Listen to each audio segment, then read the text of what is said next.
Assalamualaikum warahmatullahi wabarakatuh. Kali ini kita akan membahas mengenai memahami realitas kurban dalam syariat Islam. Simak video ini sampai akhir ya. Teman-teman tahu nggak sih definisi kurban itu seperti apa? Jadi kurban itu berasal dari bahasa Arab kurban yang berarti dekat.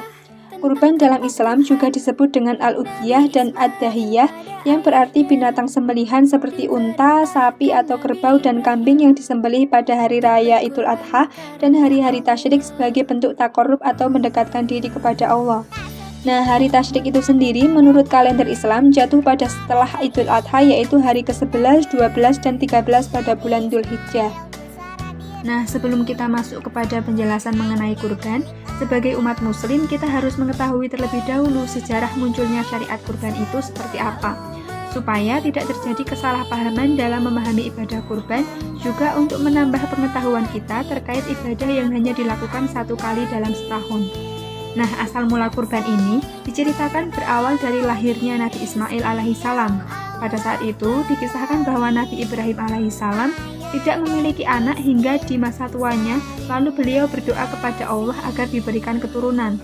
Kemudian Allah mengabulkan doa Nabi Ibrahim dengan menganugerahkan seorang putra yang diberi nama Ismail. Kemudian sewaktu Nabi Ismail mencapai usia remaja, Nabi Ibrahim mendapat mimpi bahwa beliau harus menyembelih putranya yaitu Ismail. Dan perlu kita ketahui ya teman-teman, bahwa mimpi seorang nabi adalah salah satu dari cara turunnya wahyu Allah SWT, maka perintah yang diterimanya dalam mimpi itu harus dilaksanakan oleh Nabi Ibrahim. Nabi Ibrahim pun akhirnya menyampaikan isi mimpinya kepada Ismail untuk melaksanakan perintah Allah untuk menyembelih Ismail. Namun dengan tingkat keimanan yang luar biasa ini, Nabi Ismail ikhlas melakukan apa yang telah Allah perintahkan. Dan beliau berjanji kepada ayahnya akan menjadi seorang yang sabar dalam menjalani perintah itu. Kemudian Nabi Ibrahim lalu membaringkan Nabi Ismail dan bersiap melakukan penyembelihan. Nabi Ibrahim dan Nabi Ismail nampak menunjukkan keteguhan, ketaatan, dan juga kesabaran dalam menjalankan perintah itu. Saat Nabi Ibrahim hendak mengayunkan pedangnya, Allah menggantikan tubuh Nabi Ismail dengan sembelihan besar yakni berupa domba jantan dari surga yang berwarna putih, bermata bagus, dan juga bertanduk. Maka kejadian tersebut merupakan suatu mukjizat dari Allah yang menegaskan sampai sejauh mana cinta dan ketaatan mereka kepada Allah dan melihat apa yang telah dilakukan Nabi Ibrahim dan Nabi Ismail lulus dalam ujian yang sangat amat berat itu. Nabi Ibrahim telah menunjukkan kesetiaan yang tulus dengan mengorbankan putranya untuk berbakti melaksanakan perintah Allah, sedangkan Nabi Ismail tidak sedikit pun ragu atau bimbang dalam menjalankan perintah Allah, dengan menyerahkan jiwa raganya untuk dikorbankan. Dari sinilah asal permulaan sunnah berkurban yang dilakukan oleh umat Islam pada tiap hari raya Idul Adha di seluruh penjuru dunia. Lalu mengenai dalil yang mensyariatkan untuk berkurban yaitu terdapat dalam Quran Surat Al-Kautsar ayat 1-3 dan juga Quran Surat Al-Hajj ayat 36. Lalu ada hukum ibadah kurban, di mana ibadah kurban hukumnya sunnah muakkad atau sunnah yang sangat dianjurkan bagi orang yang mampu melakukannya. Lalu kemudian apabila orang yang mampu itu tidak melakukan kurban atau meninggalkan, maka hukumnya makruh.